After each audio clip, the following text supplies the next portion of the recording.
Hello everyone, स्वागत है आपका आज की हमारी क्लास में लर्निंग विद मी में। तो आज हम बात करने वाले हैं चैप्टर 17 रेक्टिफिकेशन ऑफ एरर। ये चैप्टर अकाउंट्स का है। तो चलिए अब बात करते हैं, आपका टाइम बिना वेस्ट करे हम सीधे टॉपिक पे आ जाते हैं। तो कितने टाइप्स के एरर होते हैं? से 4 types of error. Error of commission, error of omission, error of principle, error of compensating. Error of omission में होता क्या है, हम बात कर लेते हैं एरर ऑफ ओमिशन के बारे में। इसमें होता क्या है, बेसिकली मैं इसमें एंट्री करना ही भूल जाती हूँ। जैसे मुझे एंट्री करनी थी, मैंने वेजेस पे किए हैं, wages account debit to cash करना था, लेकिन मैं करना ही भूल गई। तो बस हमें इसमें क्या करना होता है, हमें इसमें एंट्री कर देनी होती है। तो जैसे हमने कर दी यहाँ पे wages account debit 100 rupees to cash, तो बस ये एंट्री यहाँ पे ठीक हो गई। हमें सिर्फ इतना करना होता है। अपने दूसरे एरर की तरफ, एरर ऑफ कमीशन।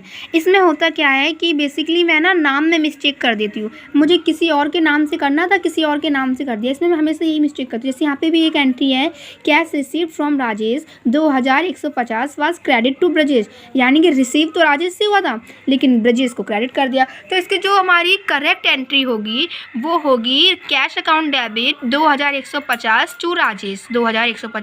लेकिन मैंने रॉन्ग एंट्री क्या पास कर दी है, cash account debit 2500 to Brajesh, यानी कि मैंने कैश को तो सही डेबिट किया है लेकिन यहाँ पे गड़बड़ क्या कर दी, मैंने यहाँ पे राजेश की जगह ब्रजेश को कर दिया। तो हमें यहाँ पे रेक्टिफाई एंट्री क्या करेंगे, रेक्टिफाई एंट्री हमें करनी पड़ेगी ब्रजेश डेबिट 2150, और मुझे राजेश को क्रेडिट करना था तो टू राजेश। तो बस ये एंट्री हो गई यहाँ पे सही, ये एंट्री यहाँ पे ठीक हो गई। मैं हमेशा बेसिकली इसी में मिस्टेक करता हूँ कि मैंने नाम गलत लिख देता हूँ किसी का भी, कि जैसे मैंने मोहन को कहा किया था, मतलब डेबिट उसे किया ना था लेकिन क्रेडिट कर दिया उसे। इस तरीके की मिस्टेक्स हम एरर ऑफ कमीशन में करते हैं। एरर कौन सा है? हमारा तीसरा एरर है एरर ऑफ प्रिंसिपल।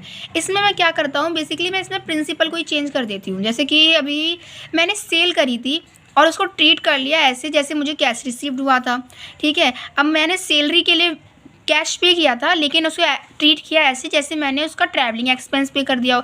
यानी कि जो मेरा पूरा प्रिंसिपल होता है ना, कॉन्सेप्ट, उसी को पूरा चेंज कर देती हूँ। जैसे यहाँ पे एक एंट्री दे रखी है, sale of old furniture for 5000 was treated as sale of goods, यानी कि बेचा तो फर्नीचर था लेकिन ट्रीट कैसे किया, जैसे मैंने सेल करी हो। तो इसकी जो करेक्ट एंट्री होनी थी वो होनी थी cash account debit 5000 to furniture account, लेकिन रॉन्ग एंट्री क्या पास कर दी मैंने, cash account debit to sales account. यानी कि मैंने यहाँ पे देखो cash account debit, cash account debit, यानी कि अकाउंट दोनों में सेम डेबिट किया है लेकिन नीचे वाले में गलती कर दी। तो इसको करेक्ट रेक्टिफाई एंट्री हम इसकी कैसे करेंगे, रेक्टिफाई एंट्री करेंगे हम, जो सेल थी मेरी जिसको मैंने एक्स्ट्रा में क्रेडिट कर दिया, इसको मैं डेबिट कर दूंगा, sales account debit 5000 to furniture, ठीक है, क्योंकि फर्नीचर को हमें क्रेडिट करना था क्योंकि वो ऑलरेडी सोल्ड हो चुका है। तो 5000 बस हो गई यहाँ पे रेक्टिफाई एंट्री। और क्या करना है हमें, लोग ना इसको रेक्टिफिकेशन एरर को एकदम पहाड़ टाइप समझते हैं लेकिन बहुत ईजी है, बस उसको ध्यान से समझो कि वो बोल क्या रहा है। तो रेक्टिफाई एंट्री हमारी ये होगी, ठीक है। फोर्थ एरर जो होता है वो होता है कंपेंसेटिंग एरर, ओके। तो जो कंपेंसेटिंग एरर होता है इसमें मैं हमेशा क्या मिस्टेक करता हूँ, मैं इसमें अमाउंट की मिस्टेक कर देता हूँ। जैसे कि अब मुझे 5000 से ज़्यादा लिखना था, मतलब 5000 की सेल हुई थी लेकिन लिख दी 500 की। या फिर क्या कहते हैं, जैसे सपोज़ करो कि मैंने अभी 280 रुपीज़ पे करे थे किसी को, लिख दिया 820 रुपीज़। तो इस जगह की जो मतलब कैश में जो मिस्टेक करता हूँ ना, ज़्यादा कर देता हूँ कभी कैश कभी कम कर देता हूँ, ये मिस्टेक सारी कंपेंसेटिंग एरर में आती है। जैसे यहाँ पे हमें एक क्वेश्चन दे रखा है, goods purchase for 5000 were deposit as 500 to the purchase account. यहाँ पे हुआ क्या है कि मैंने 5000 के गुड्स खरीदे थे लेकिन जो मैं लेज़र में पोस्ट कर रहा हूँ अकाउंट, उसमें मैंने 500 रुपये पोस्ट करे हैं, यानी कि पूरे 4500 रुपये से मैंने कम पोस्ट किए है।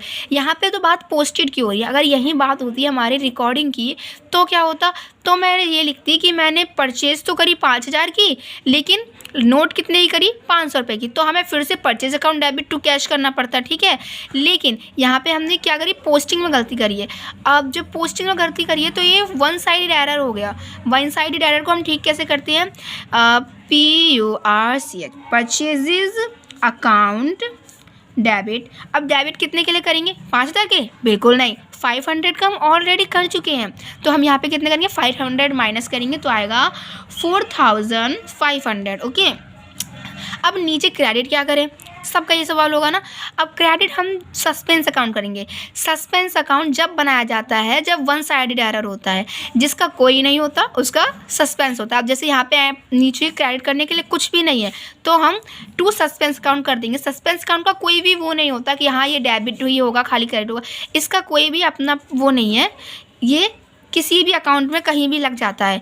और ये जब लगता है जब वन साइडेड एरर, जैसे पोस्टेड में हमेशा वन साइडेड एरर होता है, जब हम अंडरकास्ट ओवरकास्ट की बात करते हैं तो अभी वन साइडेड एरर होता है। तो यहाँ पे लिख देंगे टू सस्पेंस अकाउंट 4500। ओके, तो बस ये हमारी आज की क्लास यहीं पे ख़त्म होती है। अगर आपको वीडियो थोड़ी भी हेल्पफुल रही हो तो please like share comment and मेरे चैनल को सब्सक्राइब जरूर करिएगा। Thank you everyone.